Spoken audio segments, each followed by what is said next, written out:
As the bass thrummed through the walls of the Eclipse nightclub, Anna could feel the music pulsating in her chest, as if it were trying to synchronize with her heartbeat. It was her first time here, persuaded by her friends to finally let loose after months of relentless work. The club was a renovated theater, draped in velvet and bathed in flickering neon lights that gave off an otherworldly glow. The night was young, and the dance floor was a mosaic of moving bodies, each person lost in their rhythm. Anna, usually reserved, found herself easing into the collective trance of dance and darkness. For a moment, the stresses of her job, the crunching numbers, and looming deadlines dissolved into the smoky air. At around midnight, she excused herself from the energetic crowd and headed towards the bar. The bartender, a guy with a friendly smile and an intricate tattoo sleeve, handed her a drink with a nod.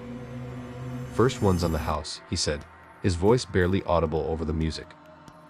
Anna thanked him, her eyes scanning the dimly lit faces around her. It was then she noticed him, a tall man in a dark coat, standing unusually still at the corner of the bar. His eyes, oddly intense, were fixed on her. Chalking it up to club vibes, she turned away, focusing instead on the colorful array of bottles lined up against the mirrored wall. After a refreshing sip, Anna felt a tap on her shoulder. It was the man in the dark coat. His approach was calm, almost too deliberate. "Enjoying the night?" he asked, his tone smooth yet somehow chilling. "Very much," Anna replied, trying to match his calmness. "First time here?" He nodded, his gaze never leaving hers. "It's a special place. Can hold a lot of secrets," he murmured, almost to himself. The conversation was odd, but intriguing enough to keep Anna engaged. They spoke about the club's history, its previous life as a theater, and its rumored hauntings. As the night deepened, the man's tales grew darker, straying into strange accounts of past patrons who vanished without a trace, whispers of unseen rooms behind the velvet curtains, and chilling encounters in the shadowy corners of the club. Anna's initial thrill began to twist into unease. The stories, his knowledge of the hidden facets of the place. It all seemed too detailed, too intimate. Her discomfort must have shown because he suddenly leaned closer, his breath cold as he whispered, "Would you like to see the heart of Eclipse?" The real heart? Anna hesitated, curiosity warring with her rising alarm. Something about his offer felt dangerously enticing. But as she looked into his eyes, seeking a hint of jest, she found none. Only a deep, unsettling seriousness.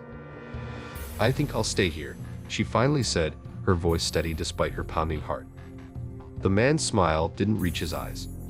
"Of course," he replied, backing away. "Enjoy the night." He melted into the crowd, disappearing as if he had never been there. Shaken, Anna decided it was time to leave. As she moved through the crowd, the club's pulsating energy now felt oppressive, each shadow a hiding place for secrets too dark to explore. Outside, the cool night air felt like a cleansing breath. The next day, curious and a bit unnerved, Anna did some digging and found out that several years ago, a series of mysterious disappearances had been linked to the club.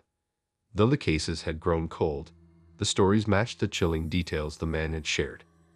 Had she been speaking to an ordinary storyteller, or something more sinister, a keeper of the club's darkest secrets? Anna never returned to Eclipse, leaving its mysteries and its pulse in the dark. Sophie had always been drawn to the edges of the unknown, her curiosity undeterred by the whispers of danger. It was this very trait that led her to the Void, a newly opened nightclub notorious for its eccentricity and secretive clientele. Located on the fringes of the city, surrounded by desolate warehouses, the Void promised an escape from the mundane, a place where the night was never ordinary. The night was crisp as Sophie and her friend Jared approached the club. The entrance was a dramatic archway shrouded in mist, pulsing with a low, throbbing bass that felt more like a heartbeat than music. Inside, the club was a labyrinth of rooms, each with its unique theme and decor, ranging from the opulent to the disturbing. They started in the main hall, a vast space filled with dancing bodies moving to the hypnotic rhythms of a masked DJ perched above the crowd on a platform shaped like a crescent moon.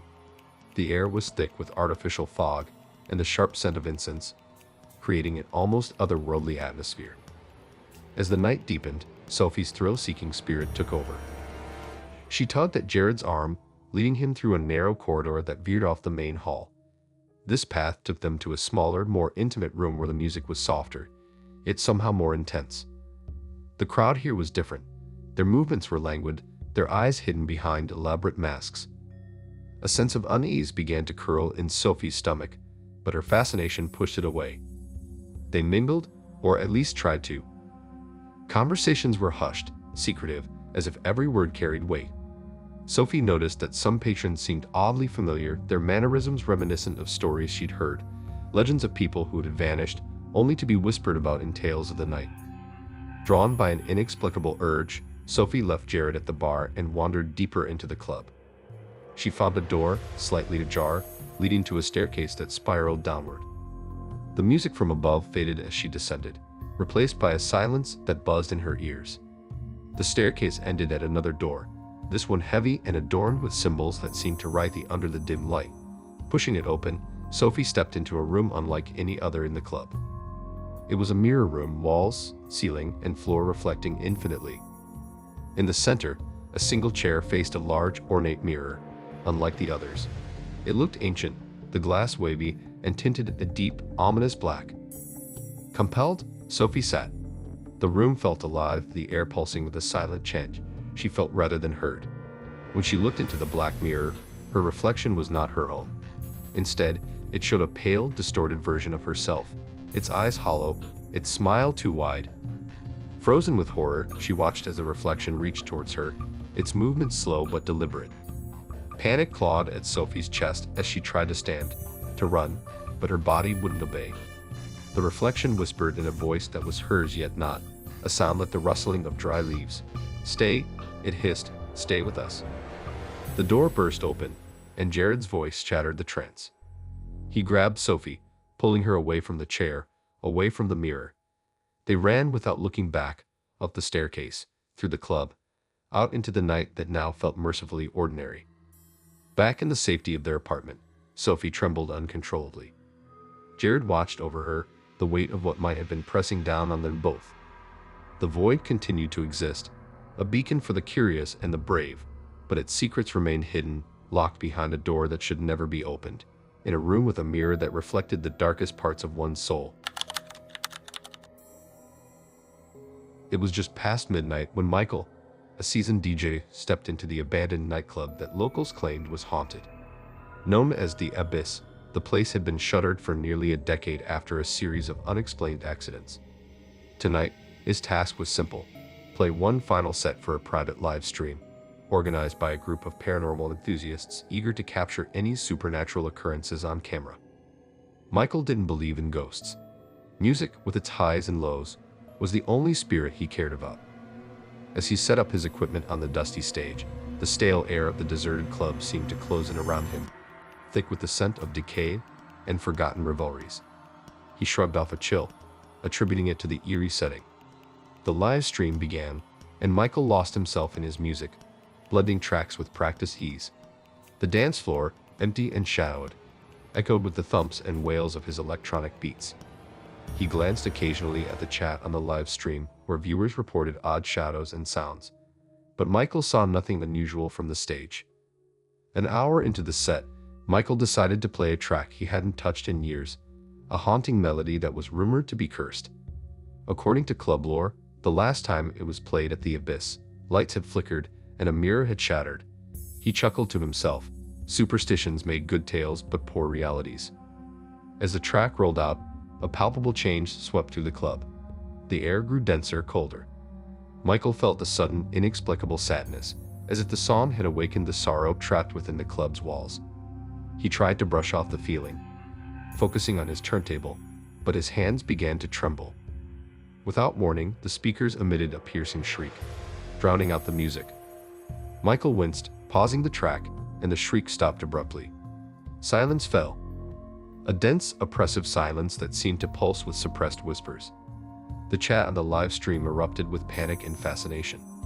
Viewers claimed they could see figures dancing in the shadows, their movements too strange, too disjointed. Michael, heart racing, scanned the dark corners of the room. For a moment, He thought he saw a flicker of movement, a twisting shape that seemed neither entirely human nor completely real. His mind screamed to leave to shut down the stream and escape the mounting dread. But before he could act, a soft, sorrowful voice filled the club, singing along with the haunted melody. The sound was ethereal, heart-wrenching, filled with a longing and regret that was almost tangible. Michael's fear was replaced by an overwhelming empathy. Whoever, or whatever, was sharing this psalm was not malevolent, they were mourning. Steadying his nerves, Michael slowly resumed the track. The voice continued to sing, a spectral duet with his music. As the track neared its end, the temperature returned to normal, and the oppressive atmosphere lifted. As suddenly as it had begun, the presence vanished with the last note of the song. The club felt empty, truly empty, for the first time that night. Shaken but unharmed, Michael ended the live stream. The comments were wild with theories and praise, but Michael sat quietly, processing the encounter. He packed up his gear, leaving the club behind, but the memory of that night lingered. Michael had gone into the abyss a skeptic and left a believer. Not necessarily in ghosts, but in the profound human emotions that music could evoke, even beyond the grave. Thanks for tuning in. If you enjoyed these chilling tales, don't forget to like, share, and subscribe for more spine-tingling adventures. Keep the lights on and stay curious. More mysteries await those who dare to explore with us.